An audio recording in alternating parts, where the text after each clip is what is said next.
What's up, everybody? Welcome to Podcast Now. I'm Alex, and in this video, I want to talk about Xbox and Game Pass. There was an article that came out yesterday from a website called theinformation.com, and I gotta be honest, I've never heard of this site before. It's actually paywalled, the article, and I personally hate it when articles like this, kind of breaking news, and they're rumors, they were told this and they were told that, then they hide it behind a paywall. So take it for what it's worth. I mean, I guess it doesn't have to be true, and one of the big stories that came out from it was talking about the decision of either closing up shop, right? Xbox would either be shut down back in 2021 or they would just go on a spending spree, right? That was one big thing. We can talk about that a little bit right now. But I will say, in terms of the whole, take it with a grain of salt, they say that two people knew that. Only two people in the entire, world, but also company of Microsoft that knew that that was the ultimatum back in 2021. So I don't know, that it seems kind of unbelievable when you say something like that, and just because I've never even heard of the site before, I don't know, I don't immediately kind of believe it, but I will say I do think it leads to an interesting discussion when you kind of talk about the rest of it. So one other thing that kind of came out is the whole 100 million subscribers for Game Pass by 2030. Now, we've heard this before. This is not the first time. This is actually maybe the fifth or sixth time. Now, they came up with this a while ago, and I think what oftentimes people have said, about that figure is they probably came up with that number during, the 2020, that fun era that we lived in when spending was at an all-time high. This is when subscription services were just like going to the moon, right? Everybody just had that money to spend and everything was kind of on the up and up, right? YouTube, everybody was getting more views, everybody was making more money, subscription services were up, and I have to imagine, because it just seems so unbelievable nowadays, right? Like the reported numbers for Game Pass right now are somewhere in the mid-30s, right? I think it was 34 million at one point. It might have gone up. I think it did go up a little bit with Call of Duty. It might be closer to 40 than it is to 30, but they wanted that thing to get 60 plus more million subscribers within the next 5 years, which is just, it's not going to happen. Factually, it is not going to happen. And again, it's not necessarily new, but it's something that got brought up in this article where, were their ambitions kind of too high? And then you can kind of go backwards and say, all right, that ultimatum, right? 2021, they say, okay, we're either done here or we're just going to start buying stuff and really make this like ultimate decision. And they decided, obviously, to buy things. That is, if that's true. However, the buying of things, obviously, that's not speculation. We know they did that, right, with Activision, Blizzard, and Bethesda. Now, another thing that came out in the article that I saw a couple articles on today, I actually think is maybe the most interesting part of it all, and it's just something I kind of wanted to speculate and talk about. So, from Insider Gaming, Activision purchase hasn't helped Xbox Game Pass, report claims. And in their article, but again, it goes based off of this information article, they talk about how companies are kind of rejecting Game Pass, that Xbox is in like a tough situation with Game Pass. So they say instead, their sources say that several leading game studios have resisted Microsoft's pitch that they should put their titles on Game Pass in exchange for fees that Microsoft offers to pay to the gaming studios. And then Denny Fish, whoever that is, a portfolio manager who oversees funds including a reported $800 million stock of Microsoft, told the outlet that Activision has been disappointing. So while I might not know who Denny Fish is, obviously this person is pretty integral to Microsoft's stock business. So, and again, that connects back to, okay, I mean, that's where the article goes after 100 million subscribers by 2030. As of February 2024, there were 34 million. They are in a tough spot, and it's something, I've talked about in the past. This is the path that they maybe didn't necessarily like want to go down, but they've definitely picked this path over the last couple of years, right? When you go all in on Game Pass and all in on playing games anywhere and less on the console, right? Less on almost the brand. Well, you hurt the brand. You hurt the Xbox like actual system, but you can make it work. Like if you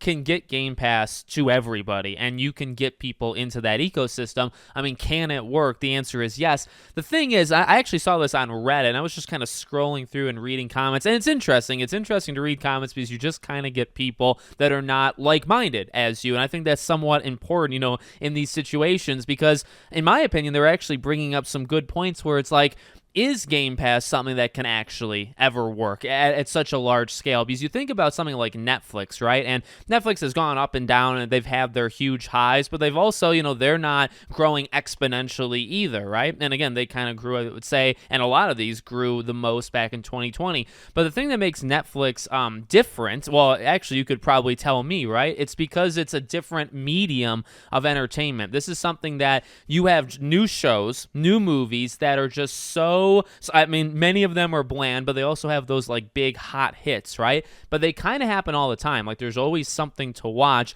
And even if there's not, well, there might not be something of like massive value to watch, but there's always something to be played. Like Netflix, commonly, and there was like reports about it, how they talk about what's going on screen because they know people just have Netflix on in the background. Nobody actually cares, but they just have it kind of playing behind them. The thing with gaming is you can't really do that, right? I mean, there's actually a couple parts to this is like, well, why is gaming subscription different and why might it never actually work if you want to take that angle? Well, that's one reason, right? That you can't actually just have it playing in the background. You actually have to have the time to play all these games. And the majority of people that we always talk about, I always say on this channel, you got to remember most people only play like 1 to 5 games a year. Like it's really not that much. So while in my opinion, Game Pass is like the ultimate service, right? So many games, old games, which I value quite heavily. And then also all of those day one games, being on Game Pass, that's great for somebody like me and maybe even you, but the thing is, we're actually in the vast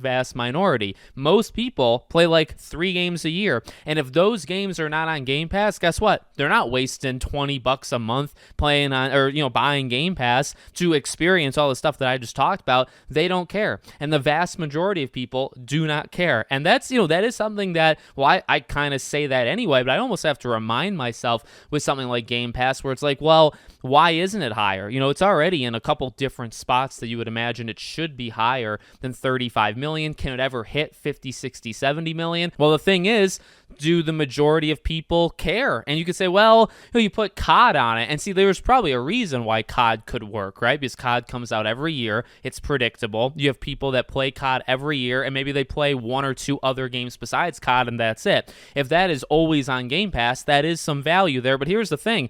They might get Game Pass for 1 to 2 months and then call it quits, right? And that's another thing you have to remember. Some people do that. Indiana Jones comes out, or Avowed, is about to come out, or, pick your game, pick Fable, pick Gears of War.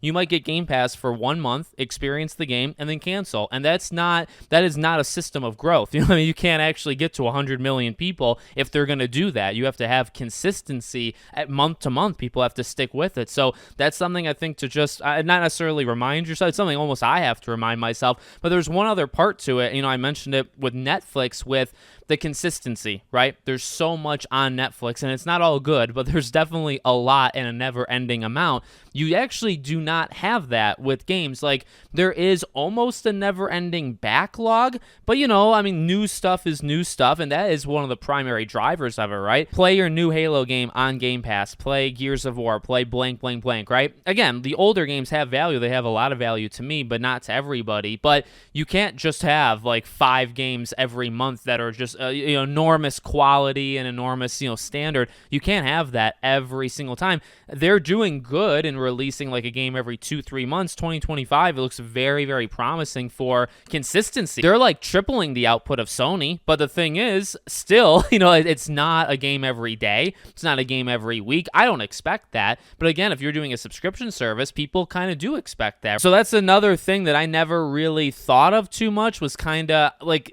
I think that 2025 is a good year, but even that, it's like, well, if somebody wants a game every 2-3 weeks, right? Like a subscription service to like a GameFly, right? Like back in the day, and you just kind of freaking load it up, you can't really do that with brand new games. It doesn't work that way. And I guess the final point, and it was, talked about in that Insider Gaming article, there's also like the money stuff, which I have consistently been confused on. I've expressed this before in the past.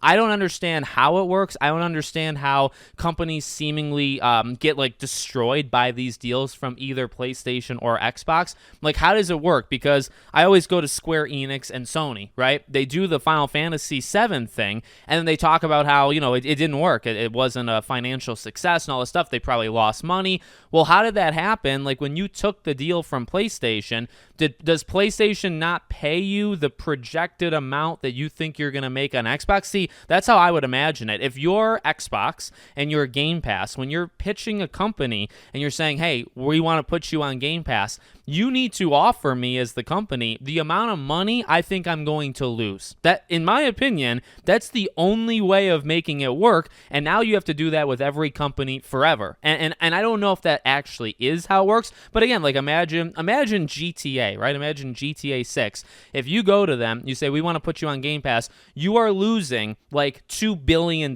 So does Microsoft have to pay you that $2 billion to make it worth it? And the odds are they don't actually pay that much. Odds are PlayStation, Xbox never pay as much money as you are going to lose. They never do. And that's why some of these deals don't work. That's why Square Enix complains at the end of the day, because I imagine that PlayStation didn't give them enough money to offset the decision to make themselves exclusive. And I know I'm kind of bouncing around, but to go back to Game Pass, like you kind of have to do that every time with every game, right? These big companies that they're reporting have turned them down. Well, I actually do not blame them, and I don't question it whatsoever, because it's like if you're going to go on Game Pass, you are losing X amount. You're losing so much amount of your revenue, and if they're not giving you that as a contract to put your game on Game Pass, how in God's name is it worth it? And if you think about even just a few steps back, beyond that, you just need to think like the studios need to make enough money to survive. So it's like they need to know how much they need to sell, and if they're not selling it, obviously it's not going to work. So these subscription services need to offset that, and obviously they're not going to do it through sales, so they have to do it through the contract. So I'm not confused by that part or anything. I'm just confused of like what are the actual deals. But I would never blame a company for turning down a subscription service, especially when I just don't understand how much is ever offered, because oftentimes it doesn't even look like it's ever worth it from like where I'm standing. You have some publishers or developers that talk about how good Game Pass did, and that's great. I just don't know what separates them from the other ones, right? The other ones that don't make a lot of money, by doing it. I don't really know what the difference is. So they're in a tough spot, and obviously, they haven't grown as much as they wanted. They haven't grown much in the last like 2-3 years. They did, back 2019, 2021, like they were on the up and up, but I don't think they were ever on the path to get to 100 million. I have seen some people talk about if you put it on Steam, like if you try to integrate it into that. I do think like the best case and the way that this all works eventually, like in like Fantasyland, if you can make that reality, if you can have Game Pass, and I know this is crazy because the rumor was Microsoft tried this and they were turned down.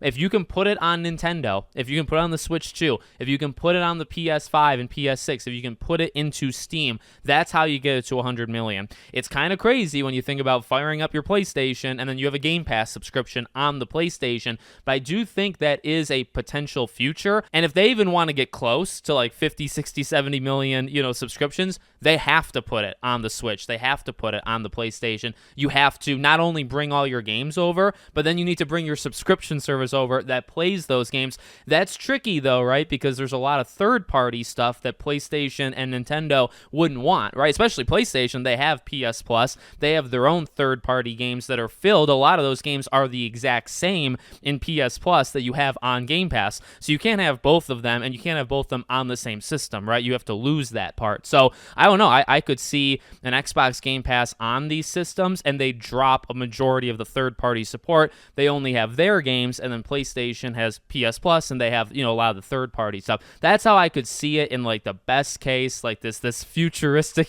scenario where everything kind of works out. That's how I see it actually working. So let me know what you guys think in the comments. Make sure, as always, you're subscribed to the channel, bell icon turned on, and I hope to see you all on the next one.